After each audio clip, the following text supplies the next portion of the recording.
What's up, what's up, what's up, y'all? You're checking in with DHQ Ms. Mighty. Thank you for tuning in. And I'm going to leave this up and post it. So in case you didn't get to tune in right now to the live, we can catch it on the replay because it's just that important. Shout out to all the Dancehall massive, all the West Indian, well, all the Caribbean massive, all the Latin American massive. Big up yourself. I have questions to answer. I want to talk about Slow Burn, the dancehall class tour, and I want to talk about dancehall. So I took some of the questions that I get the most, and I'm going to sit down and answer them. Okay, so the first question that I always get is, how did you get started? How did I even get into dancehall? How did I even start the journey to become a dancehall queen? Well, I'm first generation Jamaican. I grew up on the east side of Chicago, and I got started in the living room with my family. Honestly, as a social dancer, my family loves to party, loves to celebrate, loves to dance. All my cousins, my aunties, rest in power to Auntie Merv, they would put that music on and we would just go to town in the living room. And all my fly big cousins were into music, all sorts of different types of music.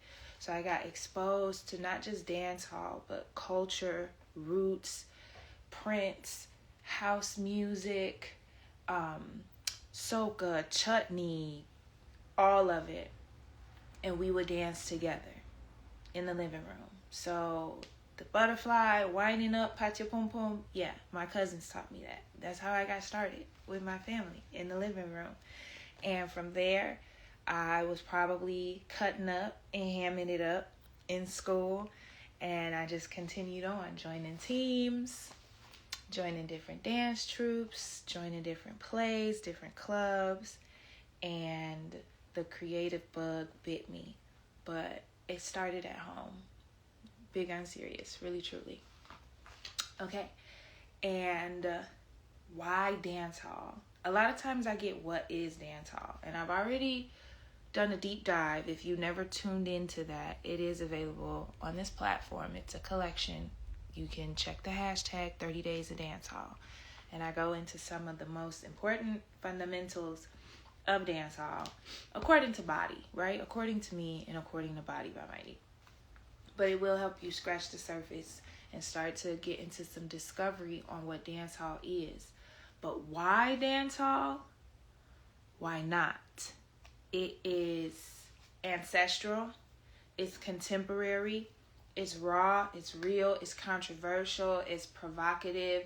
It is special. It's from this small island, right? Like Jamaica is a small island, but its cultural impact is so global and so huge, and dancehall falls in line with that same influence, that same impact. The sound is constantly upgrading and changing. It is intergenerational. Dancehall has all the makings of a powerful music genre and culture, because it's not just moves, it's not just sound, it's a lifestyle. And it's not something that I escape from or like go on a mental vacation and it's like, okay, take me to dancehall. It's where I return to. It's my home base. So why dancehall? Why not? What else could it have been as a first generation Jamaican? Like, it was either going to be that or it was going to be house, because I'm from the east side of Chicago. So that's why dancehall is my inheritance. It's heritage. And I really think at this intersection that I have, being first generation, is dancehall all of like a little death walk a day. Yeah, antics, you know. Yeah, bad girl style. Like when you in Vogue and you in Ball and y'all say it's cunt. Yeah, bad girl style. Yeah, rich pussy, good pussy, talk up to me. Yes, exactly that. gotta stay on topic. That was great. So, oh yeah, this special point that I'm at, being first generation Jamaican, it is also special to me in the diaspora because it has that global influence and it gets influence globally. There is an exchange. So it is a perfect segue and entry point for my cousins in the diaspora. It's good to exchange and see those points where we have a lot in common and where there is a cultural exchange. So it has this power to remind melanated people of who they are and where they came from. Just like salsa, just like house, just like bachata, just like soul music, R&B, just like good blues and gospel. It's ingrained. That ancestral DNA, that knowing is ingrained in there. So anytime you get into your bag with any of these genres, there's remembrance. It's to remind you who's and who you are. So that's why dancehall. It couldn't have been anything else but dancehall. For me, as my baseline. Okay, the next question that I get a lot is, why is your brand called Body? Like, why Body? And people think that I named the brand Body by Mighty because, like, I'm talking about body. And that's cute. I love that. Thank you. Like, people made that connection. I'm flattered. Or they be like, in the streets, they be like, hey, Miss Body, that's Body. So that's kind of cool how it's grown. But the reason I called it Body, capital B-O-D-Y, all caps, is because body is like a quadruple entendre. One, it's a play on being an artist where you have a body of work. It's to symbolize composition, complete composition. Two is because it comes from the first product I had or the first experience that I had produced before Body the brand even existed. We were producing a weekly event at Promontory, one of the best venues to ever exist in Hyde Park, and it was called Move Your Body. And we was going through different genres of dance music. And then eventually I got tired of going through all these genres, and I said, you know what? I know Caribbean music. So I went into my niche. I returned to my home base. And instead of Move Your Body or Groove Your Body or Body Sundays, it was concise. It's poetic. And I feel like it's versatile. The other reason, outside of branding and outside of it being an allusion to being a body of work, is because the body is a big deal. In dancehall, in Jamaican culture, in the diaspora, for melanated people, that's where my heart and head is primarily. And our body is autonomy. It's an ultimate gift from God. And there's so many ways over time that our connection to that gift has been meddled with and eroded. So body is about getting back into sovereignty, into autonomy, into self-love, into comfort and celebration about our literal physical bodies. A lot of my background and training has to do with trauma, physical abuse, metaphysics. So all of this makes sense in my mind. It comes together perfectly. So that's why it is called Body by Mighty. Okay, now let's see what the next question is. Why is this class called Slow Burn? What's to the slow burn? Okay, that's a great question. So when I'm teaching my resident class every other Sunday at Fly Club, I'm constantly teaching them to slow down, to drip, to ooze, to slow the pace down. And I know dance hall is high energy. It can be high BPMs, fast paced, but a lot of it is based on being cool and deadly. And if you go into that 30 days of dancehall, cool and deadly is one of the topics that I get into and discuss, because it is important that we pace ourselves properly. You know, have to hype up yourself, you know, you have to climb the walls and come out and a chaka chaka right away, you know. Slow burn is because cool and deadly, that build up is a major part of dancehall culture. When you go to dancehall parties, it does not start on a level 100. It doesn't. It starts with Celine Dion and Rod Stewart and some Whitney Houston and big people music. You know, you ease in. There's a build up. Okay? This is not ready-made. This is not instant noodles. This is not 2-minute popcorn. Okay? So slow burn is to slow down the pace, really savor and drink all that in. It is to be in touch with that cool and deadly, right? And it's to be honest that it hurts. It do. It burn. Like literally it burn. It burn your quads. It burn your hip flexors, your lower back. You're going to feel a spice in your body when you are conditioning or training or doing that. And it is okay. We stay present with that. We love it. We go towards the heat. We go towards the flame. And we appreciate and we stay present with that. Because the fact of the matter is, you're the flame. You are the flame. The slow burn is about stoking your flame. Y'all build a fire, you know? You are building your own fire. So that is why this class tour is called Slow Burn, because it's authentic to what I teach in class. It's authentic to the cool and deadly aspect of dancehall, and it helps us slow down and savor in a landscape where we constantly go. Okay, so that's why it's called Slow Burn. The next question is, what if they've never danced before? Or what if I've never danced before?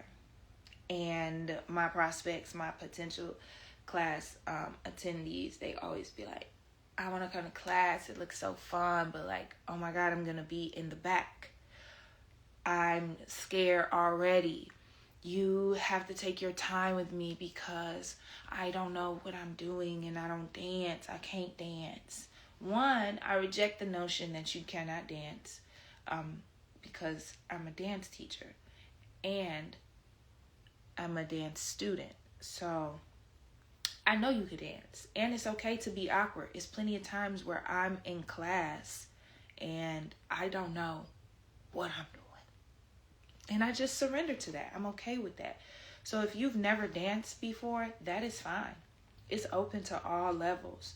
You're going to have company. We're going to be in community. I'm not going to leave you behind. I'm not a boom cat. Okay, let's move on, teacher. It's very immersive. I'm very attentive, and I'm properly paced. I'm not going to baby you. We're going to push some limits. We are. I swear. It won't hurt you, though. Outside of the slow burn, you will be okay. It's perfect for any level, because if you're a beginner, you get to see the other people in motion and kind of have something to reach up to look up to. If you're intermediate and advanced, I'm putting you back in place for those fundamentals, the technique. We can improve things. We can add some dynamics to some things that you already know. Talking about broken knees here. Y'all cracking me up in the comments. I'm going to stay focused and answer these questions, then I will come back because I want to use this. I'm going to post this on YouTube too. So if you've never danced before, that's fine. You think you cannot dance, I'm going to convince you otherwise. I'm going to remind you and show you that that is not true. And we have time. You know, we got 90 minutes to get to know ourselves, get to know our bodies, and unlock that. The next question is, what do I have to say to young ladies and women who are inexperienced or intimidated? Which is a little different than being nervous about skill set, like, oh, I'm not a dancer, or I don't have rhythm. I'll put you on rhythm. I'll put you on beat. But if you're carrying doubt and fear, let me draw near, cuz. Let me.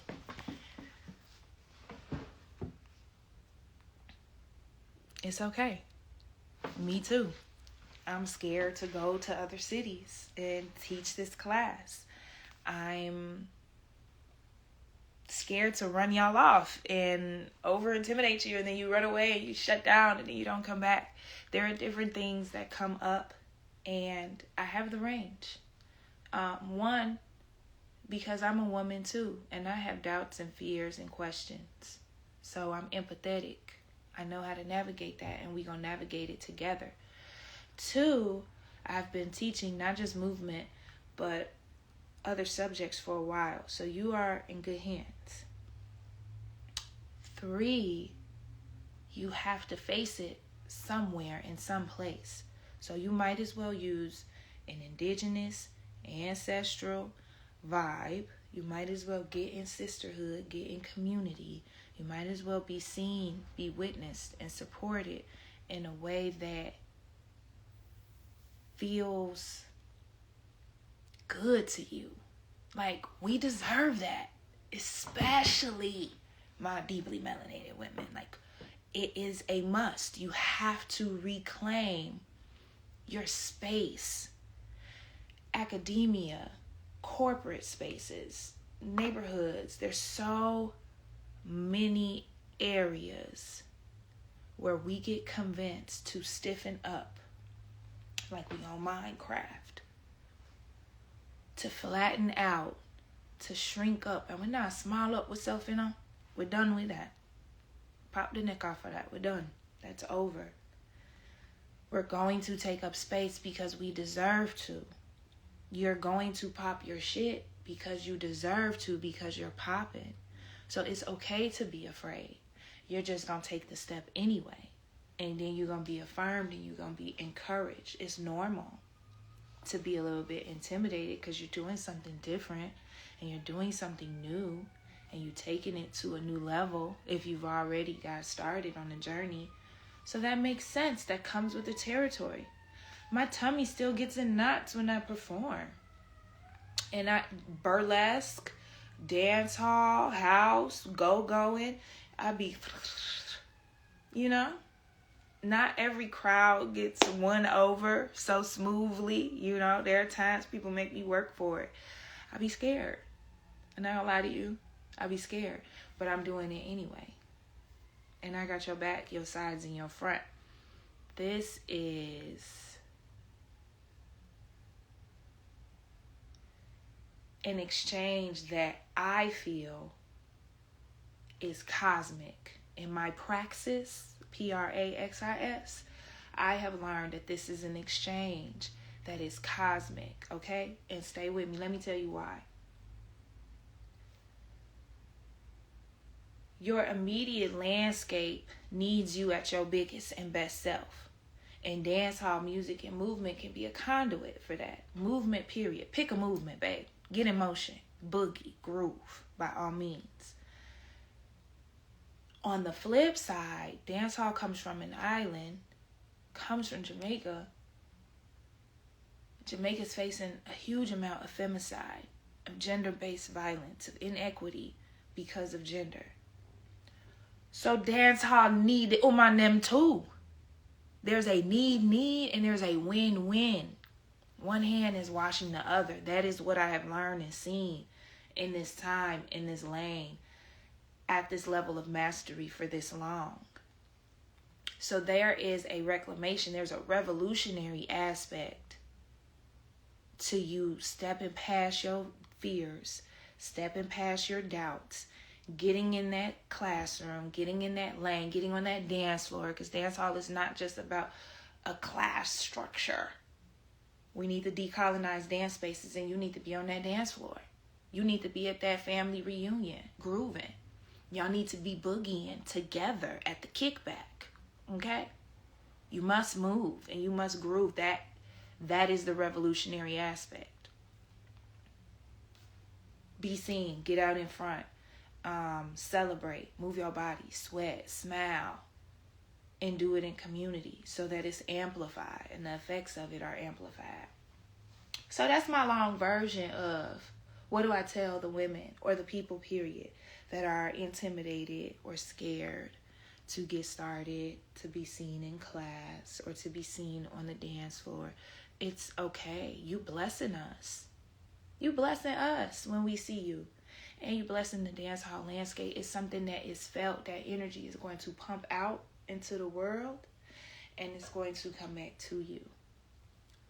It's a blessing. It's a beautiful exchange. And it's worth it. Sometimes we do stuff that's scary, and then when we get done, we be like, oh no, I could have just set that out. You know? Okay? If you're afraid of heights, or I don't know. It's some things that I've done that I was scared, and I should have stayed scared. I should have never went and engaged in none of that tomfoolery. But that's not what you're going to get from dancehall. That's not what you're going to get from dancing and moving. There's a huge gem. There's a gift. Anytime you go deep for yourself, on behalf of yourself, you do not come out empty-handed. There are gems deep, deep down in your depths, and they're for you. And we won't be leaving that on the table. We won't be leaving that behind. We're not going to forfeit that. So that's what I have to say to the people that are intimidated and scared about class or dance hall or dancing in the middle of the circle or any of those things. It's for you. And come get your stuff.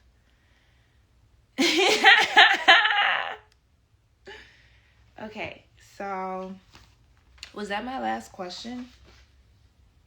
It was. It was. Okay, we covered a lot. Body autonomy, metaphysics, dance hall, lots of things. Okay. What's up, Crave? Miss Wanda, Mabu Gose. Oh, real question. Do you allow yourself to see you as others see you? No gaze or whatever.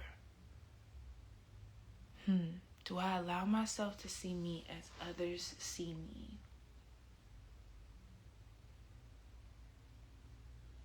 Yeah, sometimes I do. I borrow the perspective of my close, trusted loved ones, especially if I'm not feeling confident or I'm feeling a little down. I definitely will. And then a lot of times I will check in prayer or meditation, and I will just ask for God to put in my eyes what God sees in me and sees about me. But I'm going to be honest, when I'm dancing and I'm really there, y'all, I'm in that trance, I'm in that full celebration, I'm surrendering to the music, and I'm just feeling good. I'm not overthinking it. I'm not thinking about who's better than, who has the better head top, who's been dancing longer, who got all the ballet classes and I didn't get them. I'm not talking about that. I'm talking about perfect existence. Like, I could really feel that and touch that and get there when I'm dancing. When I surrender and I'm being honest and being authentic and vulnerable with my movement. Y'all wish y'all could see me like that. You can't. You haven't. You're witnessing, but it's like, oh, you would have to see with other eyes, you know? Like you said, no gaze or whatever, that's beyond a gaze or like a sight. That's a feeling like, ooh, I'm my best self. I wish I could keep it with me when I'm in the office or I'm at work. I wish I could be her all the time. That's my aim, is to stay there, to keep that with me. Like when I say you go get the gems, you don't come out empty-handed. That's one of my gems that I be going to get. That's one of my gems that I get. And I keep it with me. I try to as much as possible, like a talisman. You know? Okay. That was a great question. That's beautiful. Research has shown testing students with constant small challenges works. Yes, a steady hand It's how I do in class, because I don't want the body to shut down, and I don't want you to be too in your mind. I still need you loosey-goosey and receptive and ready. So, yes, constant small challenges. And it's so fundamental. We go through these fundamentals, boom, boom, one stack at a time.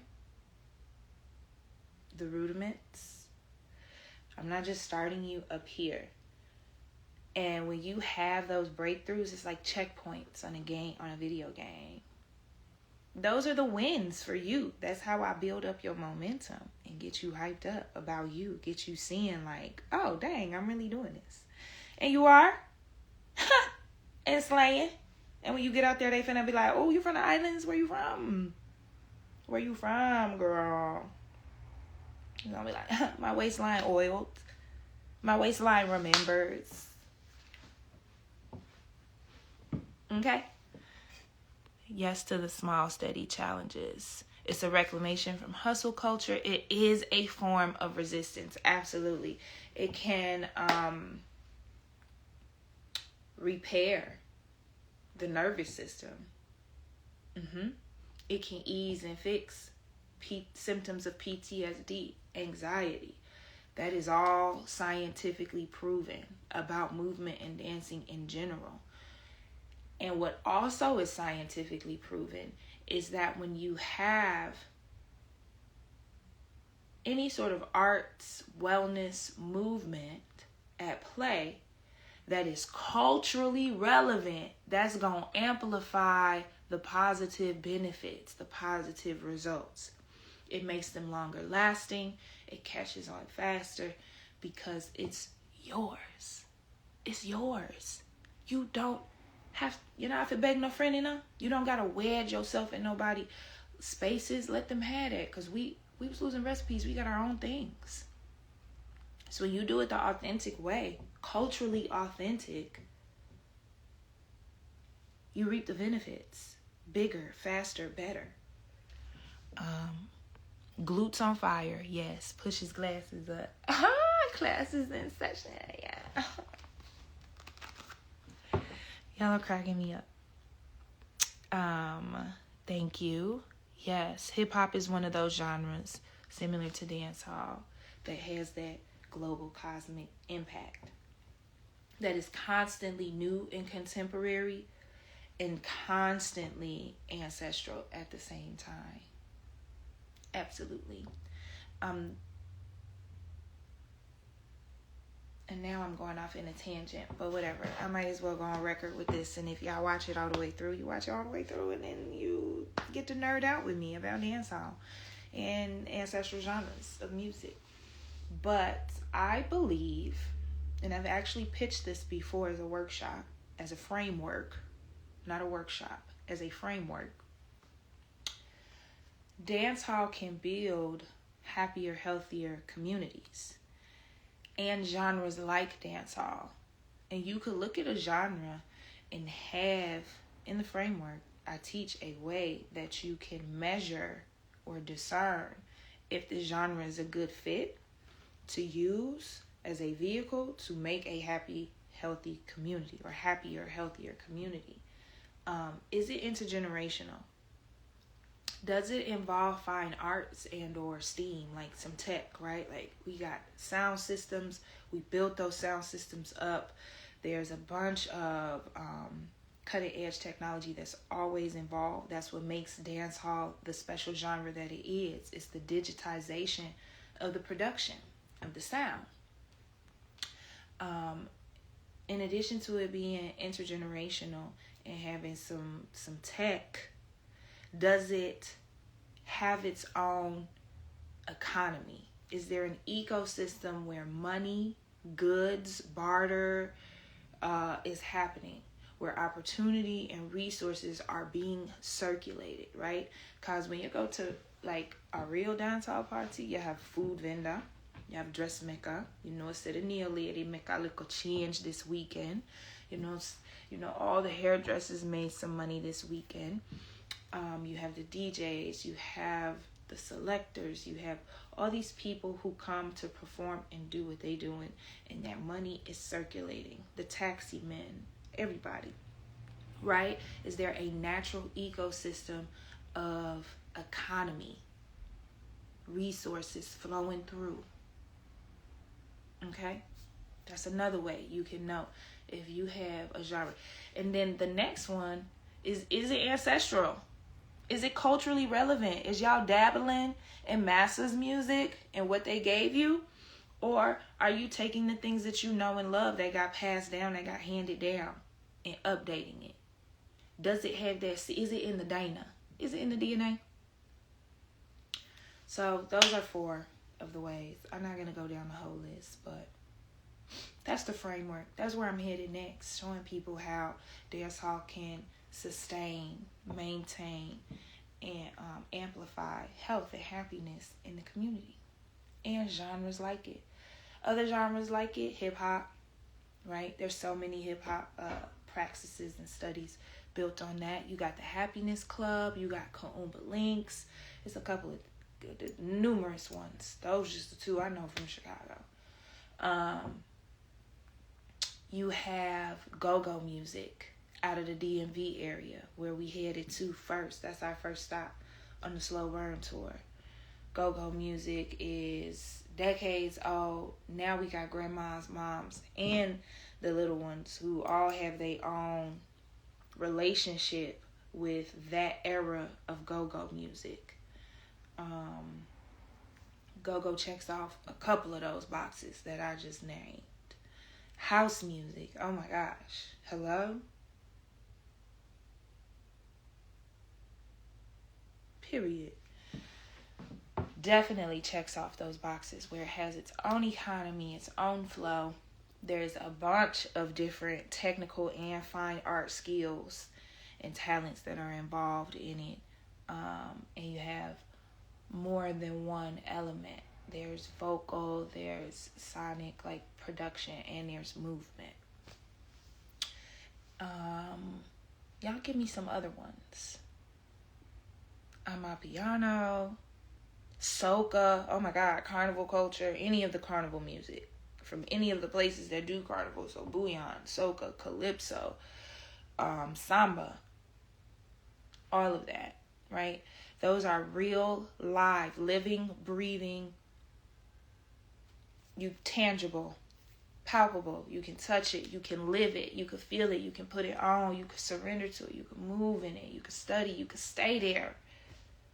Those are some of the genres that are similar to dancehall in the fact that they can sustain, maintain, and amplify health and happiness in our communities. Okay? So, yeah.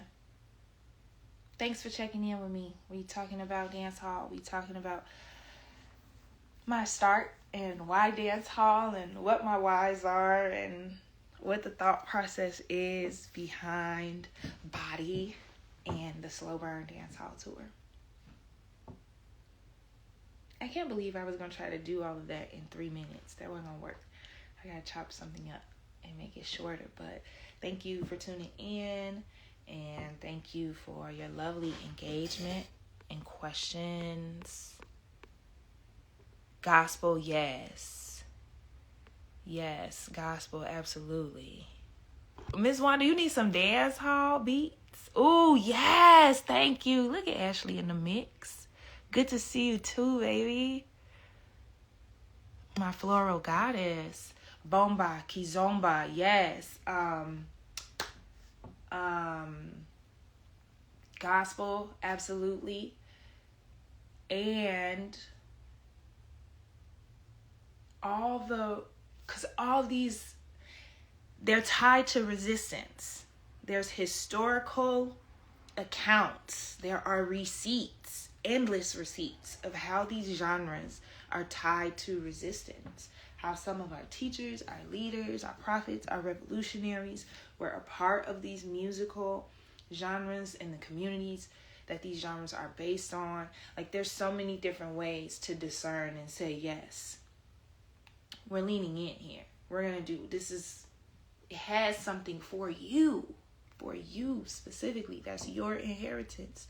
Don't leave it behind. Don't commodify it. Don't relate with it through a lens of capitalism. We can't just relate to everything through a lens of capitalism or a lens of white supremacy. Relate to it through a lens of reclamation, revolution, inspiration, celebration, innovation, all the Asians. Yeah. Compa, right? Out of Haiti. Slow and loving. Oh my gosh. We need more compa. We need more lovers rock. We need more bachata and salsa, where that partner dancing is happening, where we literally connected and we're holding hands and we're drawing near. What the world needs now is love, sweet love. It's the only thing that there's just too little of. So some of those genres bring us even close in relation, like with tenderness, softness, slowing down. Yeah, those were good. Those were good genres to allude to. Oh, you're a blessing to anyone that allows you. I love you all. What a beautiful audience. You guys are cutie heads, straight up. Thank you for checking in and tuning in and adding so much flavor to the conversation. Thank you for sharing the Slow Burn Dancehall class information with all your friends that are in DC, that are in LA, and that are in Austin, because that's where I'm headed. And I will go to more places. If you hit me up and you say, hey, I'm in Atlanta and I got a studio, or I know a woman who reminds me of you, she's doing the same thing you do with the same passion, and y'all should let me know. Share the word. Share the good word, please, because I'm not buying or paying for NAM, boosted ad, or post. So, please, y'all, send it to your cousin in DC. Okay? Let your dog walker in Austin know that they should come to class.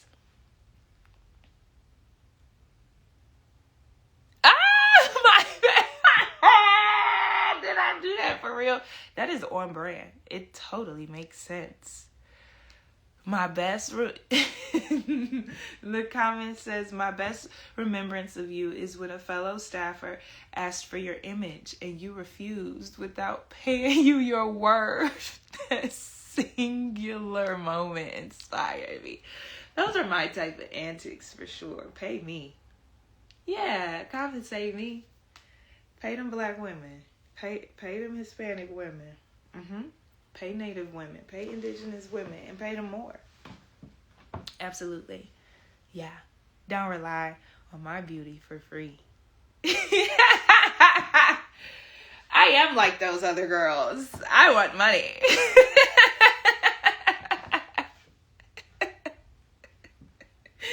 Man, it wasn't always that way. I didn't always advocate for myself that way. I didn't know what I was doing with it. I was just giving it out. Ooh. Yeah. So, thank you for seeing me and for tolerating my antics. Oh, man, that's a good story. I think I'm going to close right there. Thank you all so much. And, yeah. Get out there, get in the groove, whether it's with me or somebody else that is a trusted master or emerging master in a lane. You need to be in good, professional, well-seasoned hands, okay? But get to it.